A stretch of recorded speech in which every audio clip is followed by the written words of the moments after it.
Security forces in Madagascar has fired tear gas on opposition candidate leading a protest in Antananarivo on Monday amid rising political tensions ahead of presidential elections next month. 11 of 13 presidential candidates contesting the November 9 vote had called on supporters to march on the central May 13 square to protest against what they have described as institutional coup to favor incumbent Andry Rajoelina. The protest is said to have been met by security forces who moved to disperse the crowd of a few hundred people before it reached the planned destination. The UN Security Council today is expected to vote on a resolution that will see international force led by Kenya deployed to Haiti to quell a surge in gang violence. The 15-member council is set to develop the framework for and authorize a one-year deployment of the force with a review after 9 months. If approved by UN, Kenya will deploy 1,000 police officers to Haiti by January next year. The Bahamas, Jamaica, Antigua and Barbuda have said they will take part in the mission. The force will help train Haitian police and rebuild vital infrastructure, which has been overrun by criminal gangs. The U.S. has pledged a sum of $100 million to support the mission. And the World Health Organization, WHO, is scaling up support in Sudan, where authorities have declared a cholera outbreak in the Gedaref state amid the ongoing brutal conflict between opposing militaries. The UN agency said that there are 264 suspected cholera cases, 4 confirmed cases, 16 associated deaths were reported in the eastern state as of 25th of September. Investigations are taking place to determine whether the disease has spread to Khartoum and South Kordofan state, which has seen an increase.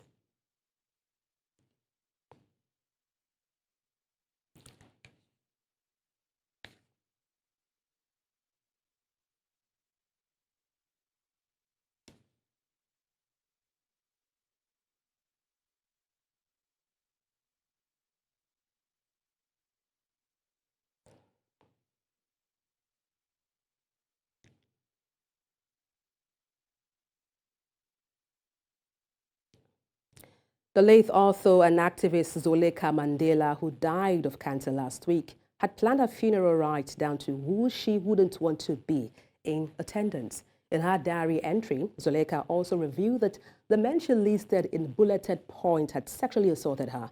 She also revealed how this impacted her psychologically through her journey with cancer.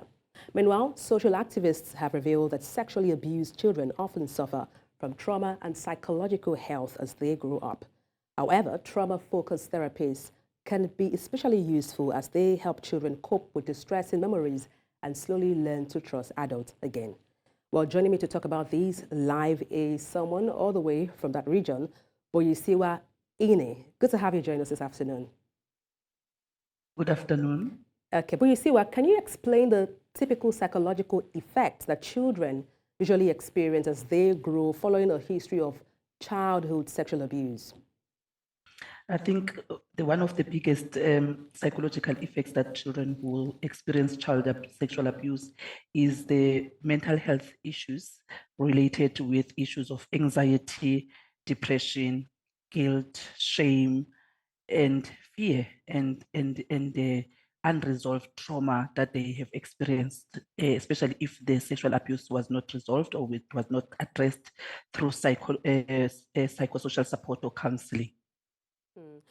Okay, Buyiswa, let me find out from you, how can parents create an enabling environment for children sexually abused to open up to them and tell them of these sad details?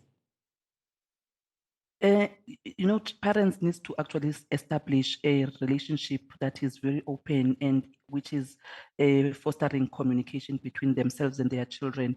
This relationship cannot only happen when the children are experiencing these crises and sad events, but it should be an everyday relationship or nurturing that is between the parents and their children, so that when children are experiencing any crisis or any tragic experience, they are then able to go to and speak to their parents by creating an environment of trust and an environment of openness, as well as speaking about these issues even before they occur. In that sense, then the children are able to go to their children and speak about them. And when your children are speaking about their experiences, in particular around issues of sexual abuse, the importance is about believing your children, because usually in families, especially if it happens within families, they hide these issues because it's shameful and it's tragic, and usually they don't want to believe that it has been done by one of their trusted family member. But for parents to support their children, to enable their healing and their process of overcoming the trauma, the parents need to provide that trusting and open communication relationship with their children. Okay, rightly said.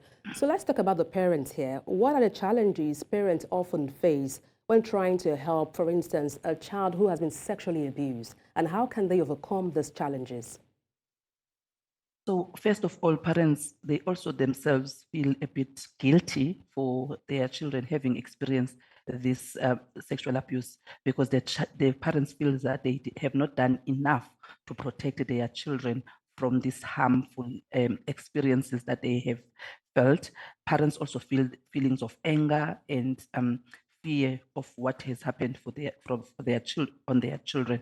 And it's important that the parents themselves, when they, as much as they are expected to support their children, they need to walk a journey of receiving counseling, because they cannot on their own be able to support their children if they don't receive professional help.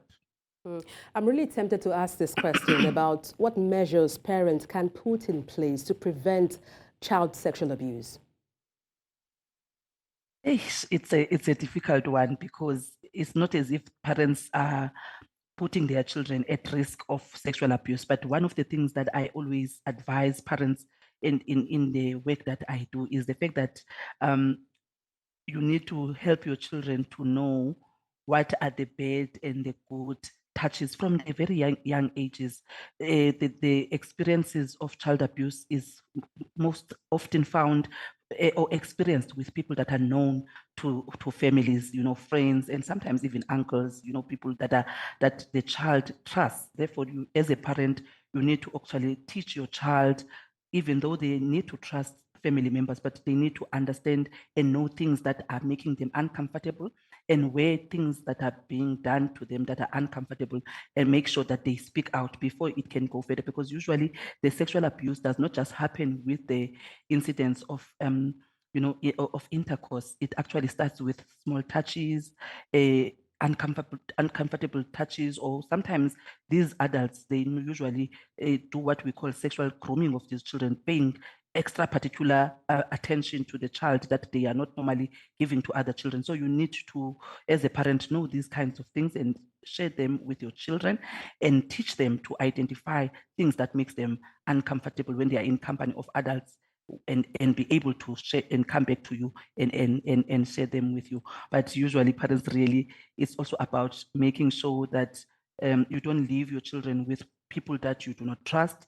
Leave them with people that you trust. And sometimes I always also say, this is also because we're living in this time where the world is cruel a bit.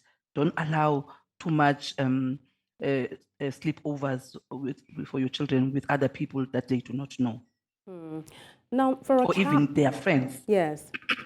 Okay. Ini, so for a child, for instance, who has been sexually abused, what is the first point of call on the journey to achieving healing?